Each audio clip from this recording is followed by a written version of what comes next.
অবৈধভাবে দেশের বিভিন্ন সীমান্ত দিয়ে বাংলাদেশে পুশিন করেই যাচ্ছে ভারত। গত এক মাসে অন্তত ২,০০০ মানুষকে বাংলাদেশের ভেতরে ঠেলে দিয়েছে দেশটি।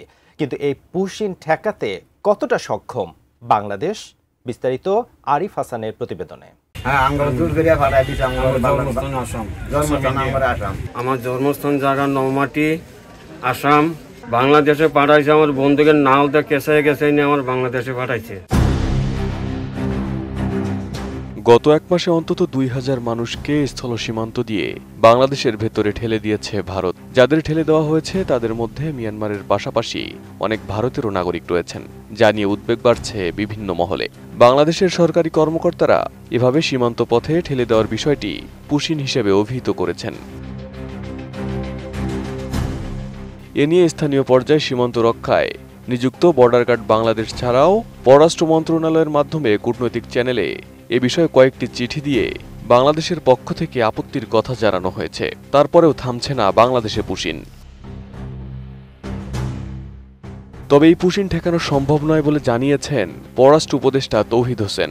মঙ্গলবার এক সংবাদ সম্মেলনে তিনি জানান, এ নিয়ে ভারতের সঙ্গে বাংলাদেশের চিঠি আদান প্রদান হচ্ছে।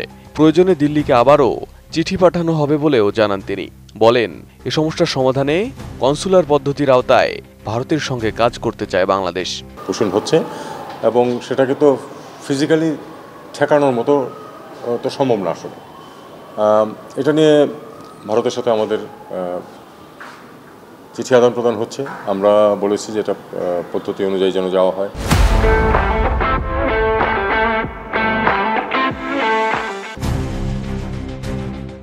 মূলত ভারতে অবৈধভাবে বসবাসকারী বাংলাদেশি সন্দেহে ধরপাকড় শুরু হওয়ার পর থেকে বাংলাদেশে পুশব্যাক করে দেওয়ার বেশ কয়েকটি ঘটনা সামনে এসেছে।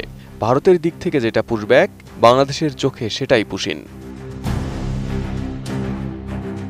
সীমান্তে পুশব্যাক বা পুশিন আসলে এমন একটা পদ্ধতি যেখানে ধরা পড়া ব্যক্তিদের সীমান্তে নিয়ে গিয়ে অন্য দেশের সীমান্তে ঠেলে দেওয়া হয়ে থাকে। এই প্রক্রিয়ার কোনো আইনি স্বীকৃতি নেই ভারতে, কিন্তু তবুও আইন বহির্ভূতভাবে দীর্ঘদিন ধরেই এই পদ্ধতিতে পুশব্যাক করছে ভারত, যদিও আনুষ্ঠানিকভাবে স্বীকার করছে না দেশটি।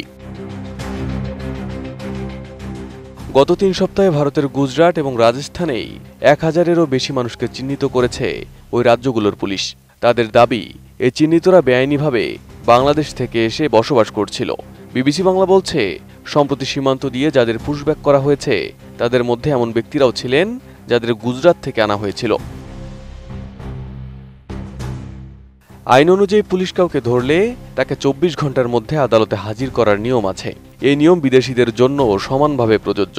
ভারতের সংবিধান অনুযায়ী বিদেশ থেকে কেউ যদি পাসপোর্ট ভিসা ছাড়া ভারতে আসেন, তাহলে পদ্ধতি হলো তাকে চিহ্নিত করে গ্রেপ্তার করতে হবে এবং ম্যাজিস্ট্রেটের সামনে হাজির করতে হবে, যা ভারতের বিদেশি আইনের ১৪ নম্বর ধারা অনুযায়ী মামলা হবে।